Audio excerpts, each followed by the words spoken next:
সরকারের একটি পরিকল্পনা আছে, প্রত্যেকটি উপজেলায় একটি করে আবার কলেজকে জাতীয়করণ করবে। এটা যদি অবশ্যই করে তাহলে 1 নম্বরে এই ভুলকুচি মহিলা কলেজকে জাতীয়করণ করবে। আপনারা তালি দিয়েছেন, আমি খুশি হয়েছি, কিন্তু জাতীয়করণ হবে আপনাদেরকেও আমি দায়িত্ব দিয়ে যাব। আপনারা যদি সত্যি এই কলেজটা জাতীয়করণ হোক চান, তাহলে আগামী পরীক্ষায় আপনাদের ভালো রেজাল্ট করতে হবে।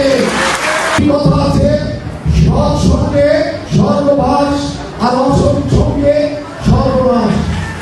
আপনাদের বন্ধু বান্ধব নির্বাচিত করতে হবে, তাদের যারা মাদক মুক্ত, যারা নেশা মুক্ত বা অপসংস্কৃতি মুক্ত, তাদের সাথে আপনাদের বন্ধুত্ব গড়ে তুলতে হবে। আপনারা যারা বিপদগামী, মাদক সেবনকারী বা অসৎ কর্মকাণ্ড করে, তাদের সাথে যদি আপনারা বন্ধুত্ব গড়ে তোলেন, তাহলে আপনাদের জীবন ধ্বংসের দিকে ধাবিত হবে। তাদের কলেজে আসার পরে অনেক বন্ধু পাবেন, বান্ধব পাবেন। সেই বন্ধু বান্ধব নির্বাচন করতে আপনাদেরকে সতর্ক থাকতে হবে, যেন তাদের সংস্পর্শে এসে আপনাদের জীবনটা বিপদ করে না।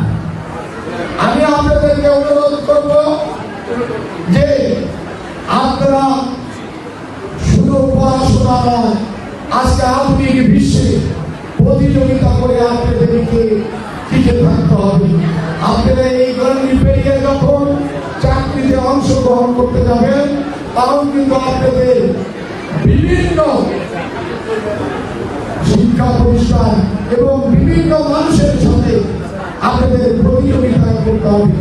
সেই প্রতিযোগিতায় আপনারা যদি নিজেদেরকে টিকে রাখতে চান, প্রতিযোগিতায় যদি আপনারা বিজয় অর্জন করতে চান, তাহলে ডিগ্রির পাশাপাশি জ্ঞান, বিজ্ঞান, বর্তমান প্রযুক্তি, এআই সকল বিষয়ের পাশাপাশি ইংরেজি, ফার্সি, জার্মান, চাইনিজ ভাষাও আপনাদের শিখতে হবে। আপনাদেরকে প্রতিযোগিতা করতে হবে বিশ্বের অন্যান্য ছাত্রছাত্রীদের সাথে।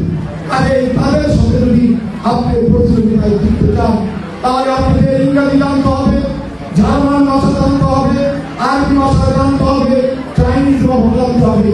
বর্তমান সরকার 3টি ভাষা শিক্ষাকে বাংলা, ইংরাজি এর পাশে আরেকটি ভাষা শিক্ষার জন্য আপনাদের বাধ্যতামূলক করে দিচ্ছে। কারণ আজকে হয়তো আপনি বাংলা, ইংরাজির পাশে যদি আপনি জার্মান জানেন, তাহলে আপনি জার্মান ভাষায় কথা বলতে পারলে আপনার চাকরির ব্যবস্থা হবে। আজকে আপনাদের চায়নাতেও চাকরির ব্যবস্থা হচ্ছে। চায়নাতে যদি আপনি চাকরি করতে চান, তাহলে আপনার চাইনিজ ভাষা শিখতে হবে। আজকে জাপানিরা চাকরি দিচ্ছে, সেই জাপান দিয়ে যদি আপনি চাকরি করতে চান, তাহলে জাপানি ভাষা শিখতে হবে। সেই শেখার বয়সটা আপনাদের এই ছাত্র জীবনে শেষ করতে হবে।